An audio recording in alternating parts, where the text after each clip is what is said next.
Welcome to Forever in Bloom. It's a cinematic investigation, celebration, and interrogation. Is that the right one? That's not the right word. No. Cut, print, done. What are the fucking words?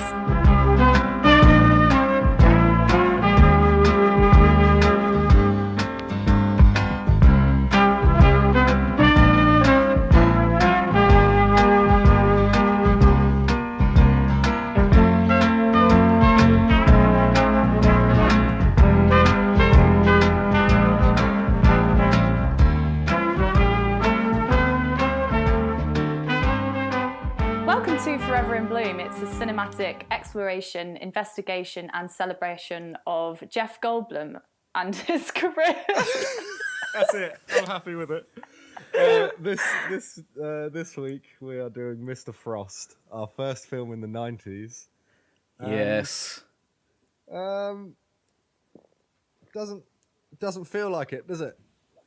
Well, I was quite excited to enter this decade, but I think it was still of the same naff quality of the last 10 years worth of films we've watched. But it does feel considerably more 90s than any of the others. Is that because it was like recorded on a fucking carrot or something? I do want to say that this film looked so bad. Looked and sounded. That too. It honestly might be one of the worst looking films I've ever seen, worst shot films I've ever seen. Yeah. It's a proper indie film. It's a proper low budget, small scale, independent film. How'd they get We have Jeff? to acknowledge that. Saying that, all of the actors, all of the lead characters are relatively well known in their genres. Now they are. I don't think they were in 1990. I think Alan Bates, who plays I was going to call him a lead, but that's not true. Who plays Felix the Detweiler? the inspector. He was very sought after in the time. Was it because he had possibly the worst wig known to man, and everyone wanted to film it before it was gone? He did have possibly the worst looking hair and just general get-up that I have seen in white my beard life. And eyebrows, and then just this fucking Halloween shop Bee Gees wig that's just stuck to him for the whole film. It's awful. Anyway. They all had very bad hair. You could all, when they moved their hair didn't move. You could all tell it was stuck down with that, Jeff had reminiscent of the some pretty 80s. hair at points though in this, I would say. I wasn't feeling it. No, it was the worst kind of ponytail. Wispy. I was watching this with my housemate Ari, and he said something in this movie that completely tainted Jeff's character and look for the rest of the film. And it came up I'll go through the plot in a minute so this makes sense, but when he's first in the mental asylum and talking to the doctor, and he's got a ponytail and he's wearing that yellow tunic style thing with the massive collar. Yeah. I want you to both picture him right now in your mind with the big collar and that ponytail, right? Yeah. And then think of Gaston. Who's Gaston? Gaston from fucking was it? Oh, it's is it Beauty and the Beast? Beauty and the Beast. Oh, that's such a great call. Yeah, gross. With the flow in the shirts, the big collars, the fucked up ponytail, and the way he would lean up against the walls and shit. The Gaston vibes were fucking insane in this film. That's actually changed my opinion of this film quite greatly. I think it maybe would have been better if it was a cartoon musical. Oh, something would have made this better, but who knows what the fuck it was. Well, so I think I could go from now until my deathbed thinking about the fact that I don't know what happened in this film. Well, okay, let me try and do a little synopsis for the people. Okay, pause. Yep. I don't like synopses. Coward. So the film. I'd rather you start. Oh, am I going to cut that out or not? Who knows? This film, Mr. Frost, Jeff plays the aforementioned Mr. Frost. The film opens up with which actually is my first note about this film. It says the opening scene has not filled me with hope, and it's two young men going to try and rob, which we then find out is Jeff's house. They go to try and rob a car. They open up the car door, and a body falls out. Inspector Felix Detweller then comes to investigate the body, and Jeff, just casual as you like, is just like, "Oh yeah, I just finished burying that body as you got here," and there's like a bunch of others as well. So then, flash forward 2 years, and he gets sent into this mental hospital, mental institution.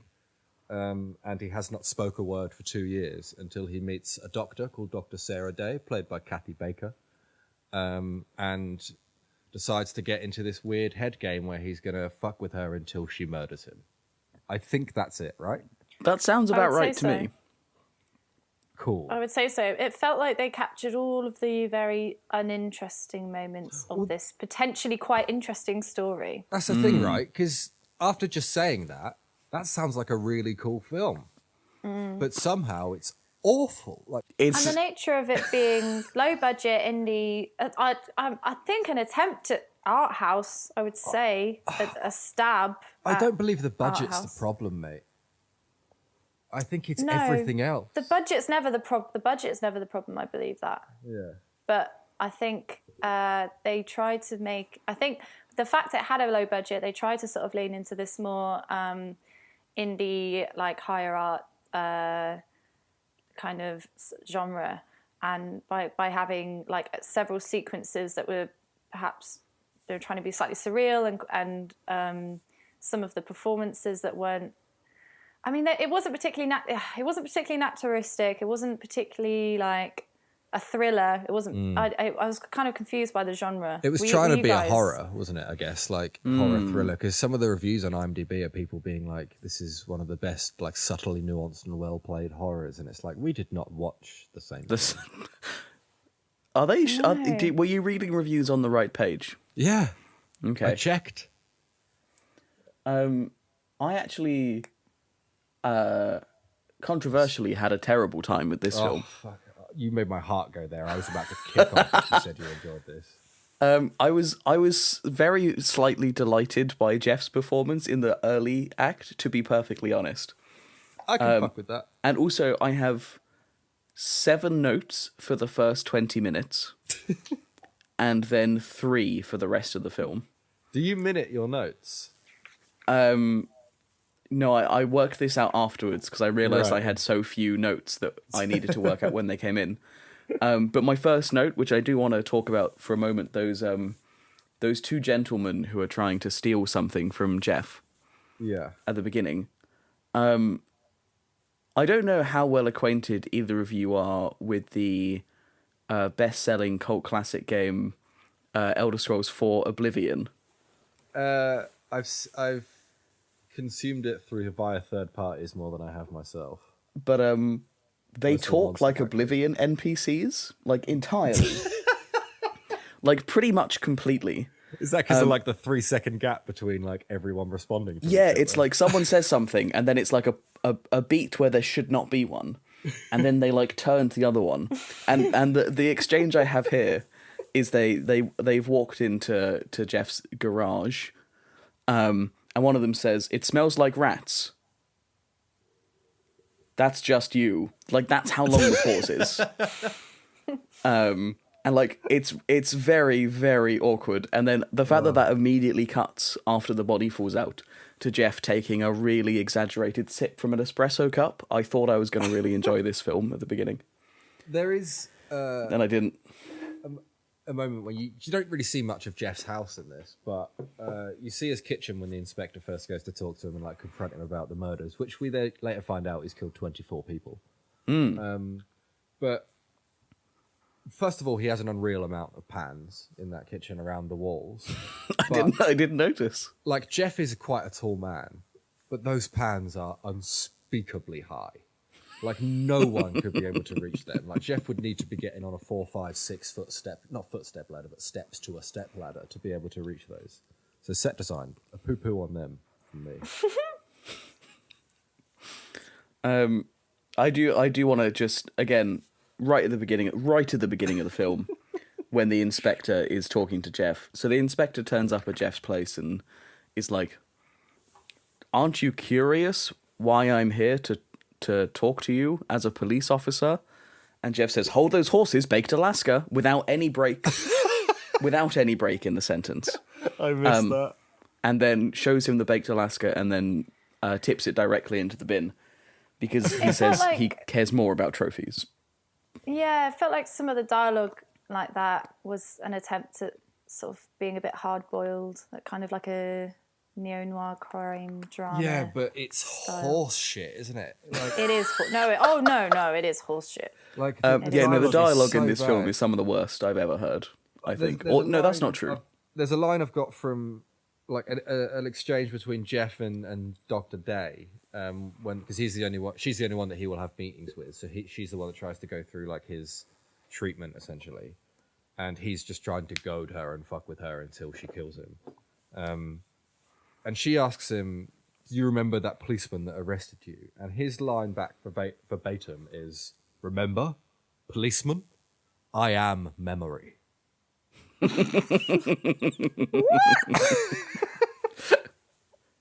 Wait, sorry, is that Jeff? Does Jeff say that? Yeah. Yeah. Because I remember that. I guess the other thing is he's the devil.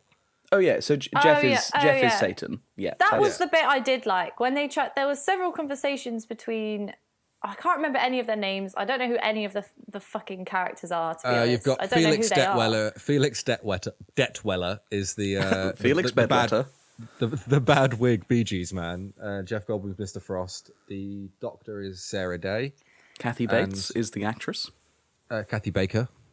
That's right. Sarah and another man have a series of conversations when she brings up the fact that he might actually be the devil or Satan, and it kind of similar vibes to The Exorcist. I think that's Inspector Corelli, the guy that's like in charge of the hospital they're at, right? And they have a will they won't they relationship, which is just very, very Unnecessary. sort of unnecessary, and you don't really care as an audience member. There's no sexual. There's just no chemistry on screen. There's no like emotions. There's no feelings. It's just people having conversations in rooms and the camera's looking at them. And then when they walk one way, the camera just sort of turns around with them. There's no sort of sense of storytelling through the cinematography at all. The camera very much just captures the action, and that's about it. They put the strange. cinematographer's name like really big on the screen in the credits.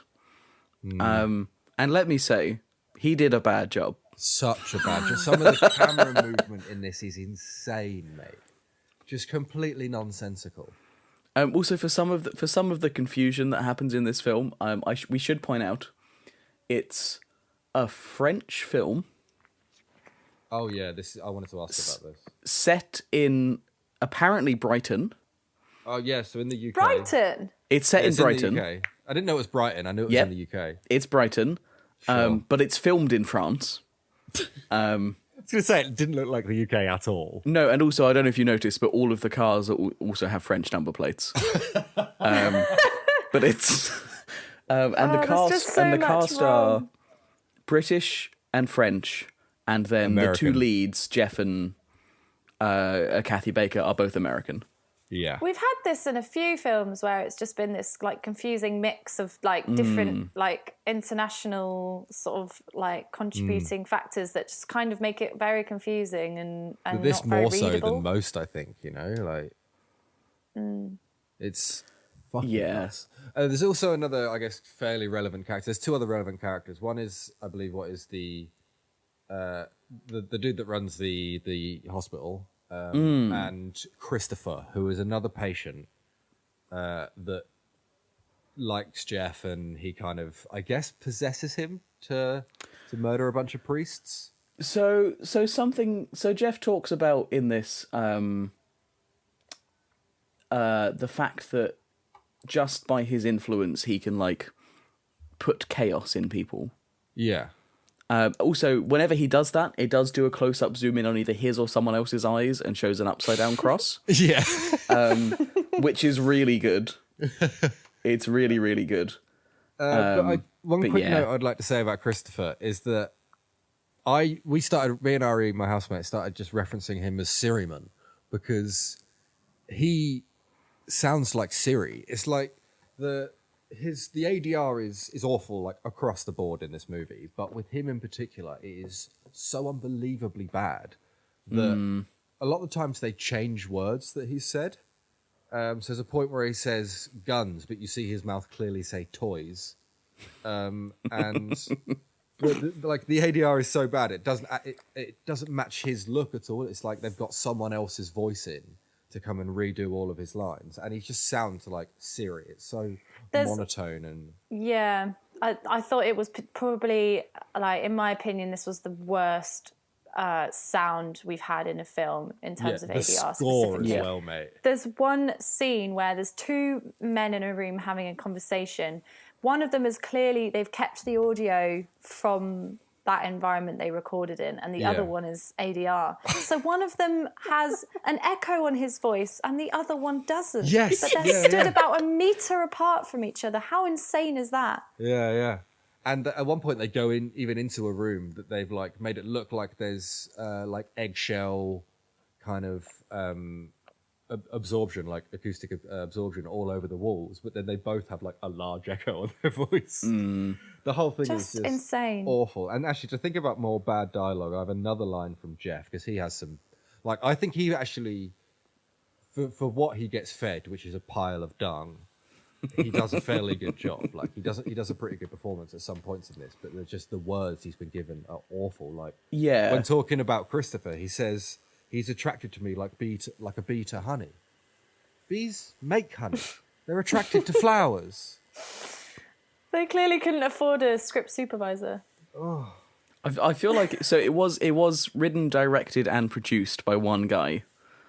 I mean, you can just tell, can't you? Can just tell. And I think that guy has maybe not ever made a film before. He's a cartoonist now. That's Okay. a true fact. Jeez. I they googled good? him and it says cartoonist. That's insane. There is another good line actually as well, which I think is Sarah Day. There's like, I can't remember the dude, but there's a dude being kind of creepy with her. And Frank? Is it Frank? It's Frank, I think. Frank. And he says like, wouldn't you like to invite me into your warm house?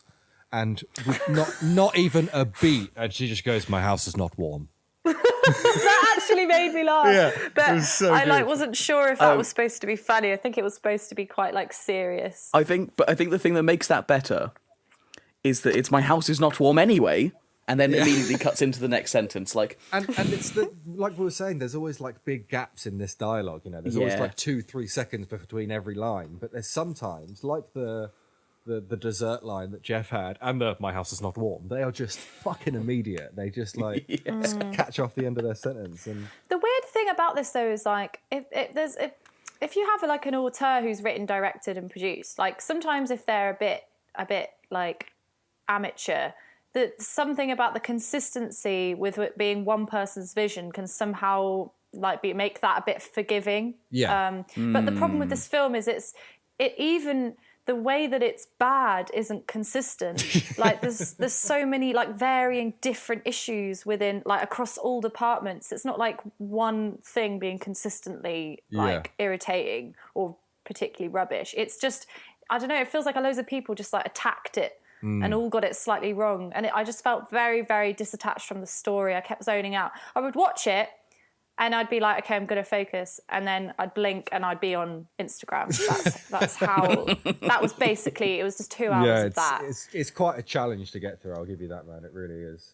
Can we just talk about the fact that every fucking head is cut off by the cinematography? Oh my God. Yes, we can for a moment. Isn't that like the first thing you learn when you pick up a camera is like, don't ever cut off the head? You shouldn't cut off the head unless you're doing a real close-up, is generally the rule. I don't think there were any close-ups, you know. I think it's all mid-shots. Beth, are you sure? It felt like it was just so many all- close-ups. There are so many close-ups. I feel like there aren't that many. I have the second to last frame of the film open here. I've I got don't the even film see on that. YouTube running in the background. See, oh, okay. That's just a close-up of her face. Like, full disclosure here. Let's lift the kilt. We did watch it on YouTube because it is currently on YouTube, so it may have been a slightly more cropped in version. Do you think? I really don't think so. Also, of all the films we've watched a number of them on YouTube now. That's true. And this is the one with the most comments. Oh yeah, I actually didn't dive into those. This has Give us- 221 comments. Is that a lot? I feel like that's not a lot. That feels like quite a lot. The other ones have had like two comments on. I mean, most of them are just Jeff Goldblum looks handsome. Is what most of it was. People making puns about him being a handsome devil, which is very funny and very clever joke. It's a very clever joke when you've scrolled past 8 people making the same joke. I will say, when he has his hair up, he's Gaston. When he has his hair down, he looks like a grown-up Mowgli from the Jungle Book. 100%. When his hair's down, it's a bad look. Big old Mowgli vibes. Okay, I have a question. Beth, you're really good at like reading into the like hidden meanings and stuff in these films, and I need to pick your brain about this because the only explanation I have for why like 30 to 40% of the scenes in this movie are just unbelievably blue is that they just fucked up the order of lights for those scenes and just got a blue light, because there's like a good third of the scenes in this film that are just disgustingly looking like full contrast blue and black. Like, And there doesn't seem to be much that links all those like weirdly blue scenes together. Or is there? I mean, I couldn't read No. what that was. okay, so if Was you there can't, not? then we're fucked, mate. Because But that's what I mean about them trying to lend into the slightly more art house film, but the creativity wasn't there. And I think maybe shining a blue light in a third of the scenes was their attempt at making it, a bit different. yeah, but they fuck. Sorry to disappoint. I honestly don't know. I honestly don't know what this film's trying to say. No, yeah, you don't need know. to. You didn't disappoint. This disappointed way more than the other. The film disappointed us. Yeah, because that was just like that was the last glimmer of hope I had. I was like, maybe Beth's thought of something that just makes this fucking make sense, but nothing. I think this is the worst film we've watched. I think it's my lowest scored. So let's dive in with that. So absolutely. I gave it 3 out of 10 for True Bloom. What about you two? Do you know what? I actually also gave it a 3.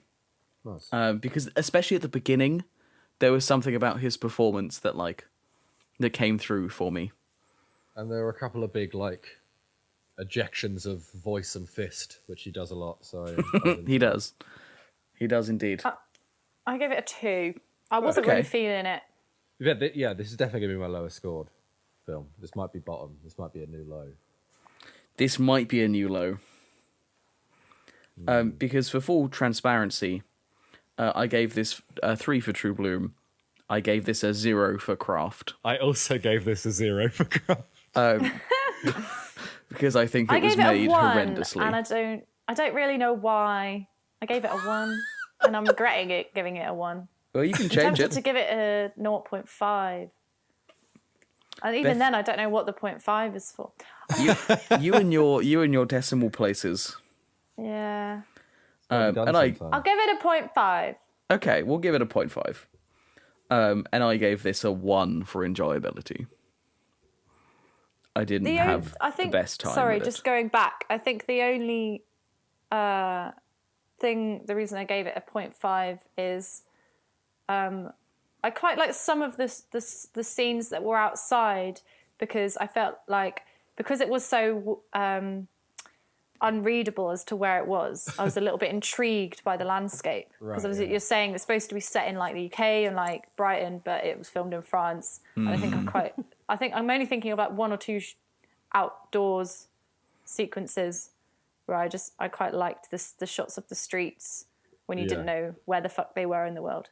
That's the 0.5. Yeah, I mean, fair enough. And yeah, enjoyability, I gave it a 2. Okay. That's quite high. Out of 10. Yeah, for this. I did, yeah. Apparently, I originally put a 3 and scribbled that out. So Wow. Jesus. apparently, was in a good mood last night. I gave it a 1.5. Okay, well, it's no surprise. It shouldn't be any surprise that this is now our lowest rated film. Yay! We should have a category for that, for the top and the bottom. Yeah, well, this is 2 points behind St. Ives. I can't believe this is what's like pushing us through the vulva into the next decade. Do you know what I mean? Seb did mention last week that it was filmed in '89. Yeah, that explains this it. was released in 1990, but this was an 80s film. Very much, yeah, 80s energy. Just like hair. One of my notes for this is that it was, and take whatever you want from this, but my note does say that this is one of the most unhinged pieces of cinema I've ever seen. I just don't know what's going on. To be like this whole time, I watched this like brain fresh. I was ready for anything. And there is a line in it by a news reporter to describe what has been discovered at Jeff Goldblum's house, Right. which I think also applies to my feelings about the film. And let me put on my best news reporter voice for you. Oh, no. What a shocking spectacle of appalling carnage. I like that. Succinct. Which is a very succinct way of explaining how I feel about this, to be perfectly Best piece honest. of dialogue in this movie, and it can be used to dunk on the movie itself. That's poetic, isn't it? Hubris. Do we have any taglines for this? Yes, Oh, bring them on. I will. But first, I was just about to ask about your Bloomiverse, Seb, because I'm interested by this. So, here's I think what I'm you may have got thinking. some help from the movie itself. What, that Jeff is Satan? No, there are two things that popped up to me. Okay.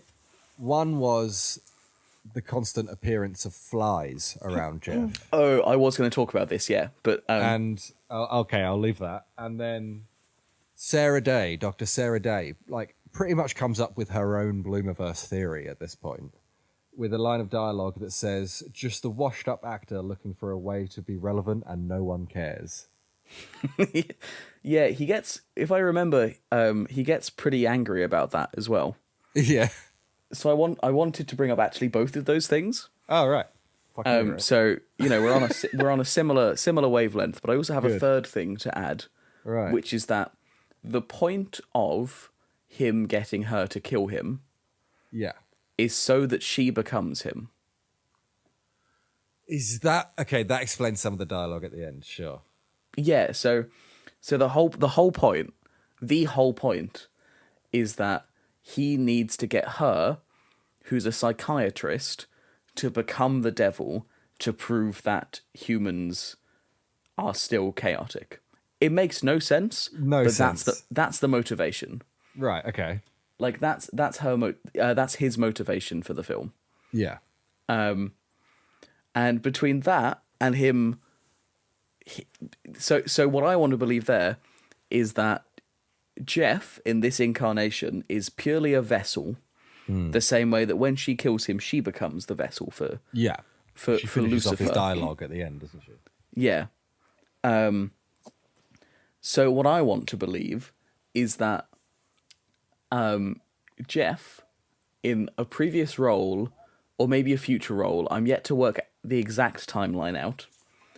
But he at some point accidentally kills Satan in one vessel, and then Satan takes over Jeff's body, Sure.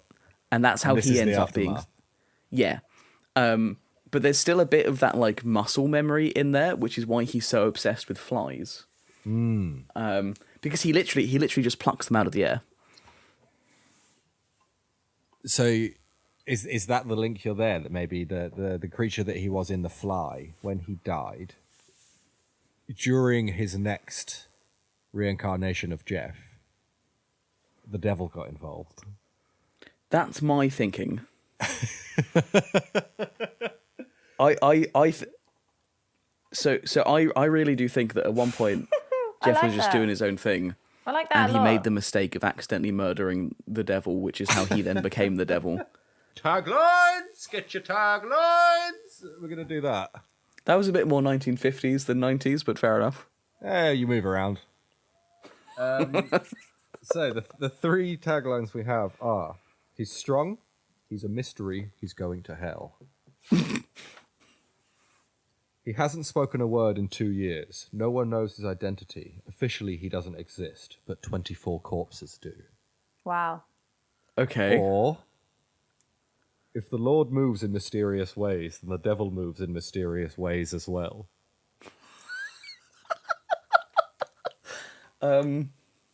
I kind of want it to be the last one, because I think it's funny, not because I think it's good. But I have to put my money on the middle one, the second. I feel like you've just taken 3 extracts from an unmonitored Wikipedia entry. And, like, any of them could be it. So I'm going to go with the first one because it was the least ridiculous. So, you're going with he's strong, he's a mystery, he's going to hell. I don't hate it.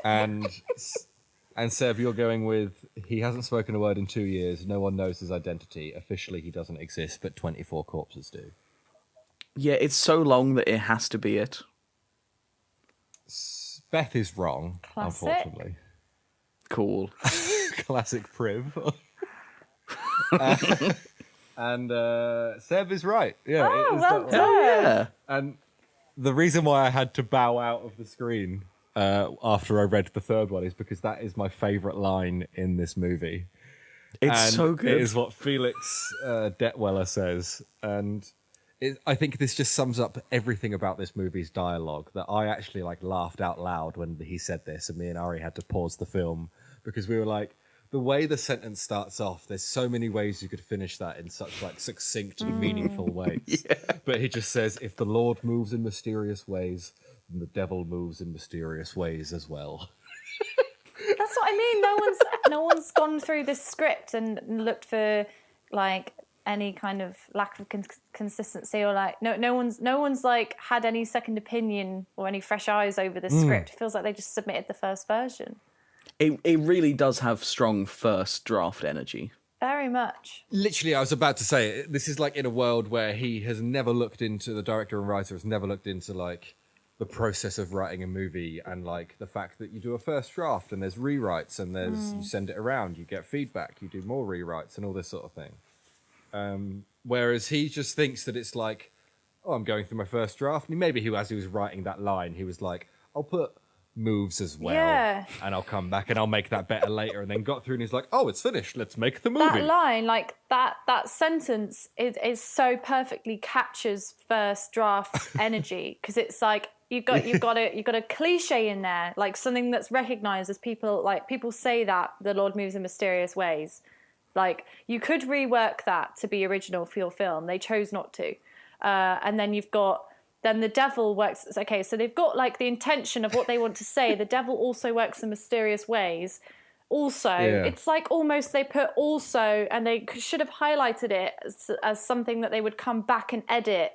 Do you know what I mean? So it's how can we compare the God and the devil? And that's the most deconstructed form of dialogue right there. That's just it's that was the last line he needed to write before he sent it off for a deadline. He had a guy yelling at him on the phone and he desperately needed a shit.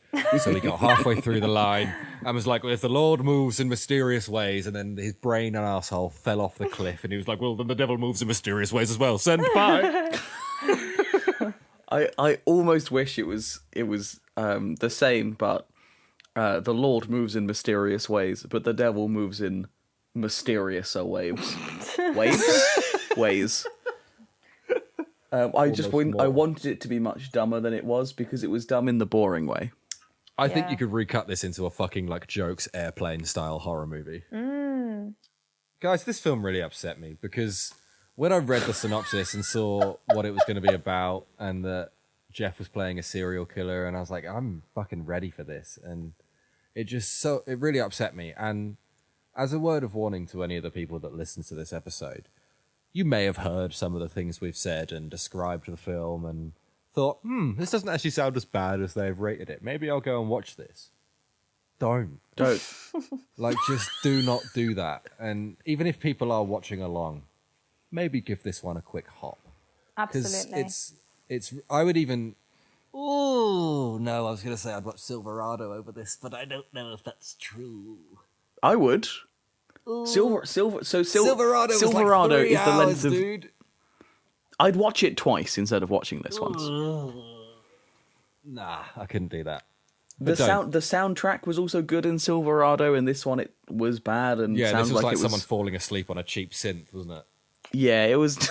It was really not very good. All right then, this or Buckaroo Banzai. Oh fuck you, Bear. Buckaroo Banzai. Seb, we don't There's need your opinion. absolutely no question in it. Fuck, I think he's right. I think I'd also pick Buckaroo Banzai. You take the pointless high stools over this. Yeah. High stools with no explanation. Yeah. Okay, no. I would watch this by myself, but I wouldn't watch this in a group. I would watch Banzai in a group, but I wouldn't watch it by myself, if that means and helps at all. I get you. And let's not even. We shouldn't. We shouldn't. I mean, we shouldn't. Full stop. But, we shouldn't skip over the fact that this film has a particularly unkind view of the mentally unwell. Yeah, I mean, there was a bit of a discussion between me and my housemate last night of that we would trade our, I guess, grab bag of mental illnesses to be tennis crazy. Because there's that one guy that you only ever see him just with like a badminton or tennis racket just banging a ball about. And it's like, I would love to be tennis crazy in this world. I think that is a badminton racket because it looked quite long, but I might be wrong. Yeah, but badminton crazy doesn't sound as good, so... No, and I don't know enough about racket sports. I thought you were good at badminton. Yeah, I am. Okay. But I haven't... Okay. I mean, no, that's not true. Conversation over. Fair enough. This is going to be tough, and I don't really want to do it, but my want of seeing you two try to do it outweighs my want of not wanting to do it, so what's your golden bloom? My golden bloom is when he takes a big sip from his espresso cup at the beginning. That really stuck with you, didn't it? Because I don't remember that, but you've brought it up twice. I have a mug here. This would be good. So let me demonstrate it for you, and let me audibly demonstrate it. So he was stood by the window with his mug by his lips, and he just very slowly extended his top lip into the mug, and then just like made a big slurp. Nice. It's not just big but long. And it was like a really strong extension of the upper lip. It clearly did a well. number on you, didn't it? I mean, apparently I thought it would have done on you as well, but I guess I was wrong. Beth? I mean, mine was just the fact he looked like Gaston for most of it, so that's mine. Gaston and Mowgli. Yeah, that's very good. Continue. I know it's going to be tough for you, but hey, that's life. I don't know. Can barely remember. You look pretty despondent, Beth. Are you okay? It looks like this question has really sent you on a spiral. There was nothing that really stood out to me. Like, it was all very one note. Yeah, it's true, but we've got to find some good in the poop. That's what we're here for. It's our one chance to find a shining light, you know? I honestly, can I get a free pass? I honestly cannot think of, like, a moment. I will give you a free pass now if to know, no matter how bad next week's film is, you have to come up with 2 golden blooms. Oh, okay. Yeah? Fine. Okay. Yeah. Sweet. I'll try and remember when I'm watching it. Yeah, I can't imagine next week is going to be worse than this. Now you've said that, what is next week? Hey. Yeah, what is it? And to not mislead people, we mean next fortnight, because we only upload episodes every 2 weeks. Yeah, well, time doesn't mean anything to many of us. One. I don't know how large his role is because he's just credited as pianist, but this is The Favour, The Watch, and The Very Big Fish. Wicked. I've never heard of that. Actually. 1991. The synopsis reads as follows. Oh, Jeff has some proper like Che Guevara vibes going on in this. Okay. Probably more Barry Gibb. It's got Bob Hoskins in as well. My man Bob Hoskins from Who Framed Roger Rabbit and the like. And the Mario Brothers movie. So the synopsis for this film reads as follows. A farce. Hoskins plays a photographer who specializes in religious pictures, who searches for a model for Jesus. He does a favor for a friend and finds himself doing a voice track for a porno movie with Natasha Richardson. Hoskins finds his model for Jesus in Jeff Goldblum, and a romantic trial begins. Triangle, even. Triangle begins in which Jeff Goldblum finds adoring crowds believing him to be Jesus and then begins to believe it himself. I am here for this. I want a romantic I'm into trial. Yeah, no, that sounds interesting. It's a comedy. Sign up for a free trial. It's a comedy. The Favour, The Watch, and The Very, Very Big Fish. I can't wait for the tagline if that's it. the title. Bob Hoskins and Jeff being Jesus. Fuck. Ooh. Seb. Back-to-back films, him being the devil and then being Jesus. Yeah, there's something going on there, isn't there? Suck on that for a while. Could this be a commentary on the church? Maybe. We'll find out. Well, I think that's it, right? Yeah. I don't have a single other thing to say. Well, Yeah. we've been going for just over an hour. That's calm. 45 minutes prob. So, thank you everyone for listening. Get in touch in the usual avenues, please. We're on Instagram at foreverinblum and foreverinblum@gmail.com if you want to get in touch with us. Share the show around with your friends, do all the ratings and stuff on iTunes. That really helps us grow, which we would like very much, because it makes it easier for us to do the show. And it helps us know that people actually enjoy what the fuck we're doing and going through. Is there anything else? Yeah, always remember, the Lord moves in mysterious ways. But the devil, he also moves in mysterious ways. I know I said to you the other day, we well. need to take a quote and make it our sign-off, but that is not going to be it. I think it might be. I quite like the use there of always and as well. Maybe we should add that into our into the tagline for this show. Beth, do you think we need to add more words into that tagline? Yeah, I think we need to say cinematic twice, and I think we need to add almost and as well. So that's your problem. There's not enough in there. That is one of my problems, Liam. Right, sure. Thanks, everyone. Thanks for listening to Forever in Bloom. Seb, make up a sign-off. As always, a cinematic exploration, celebration, and investigation of Jeff Goldblum and also his cinematic career. I did it for you, Beth. I put them both in. All right. Thanks, everyone. See you in a couple of weeks. Bye. Bye.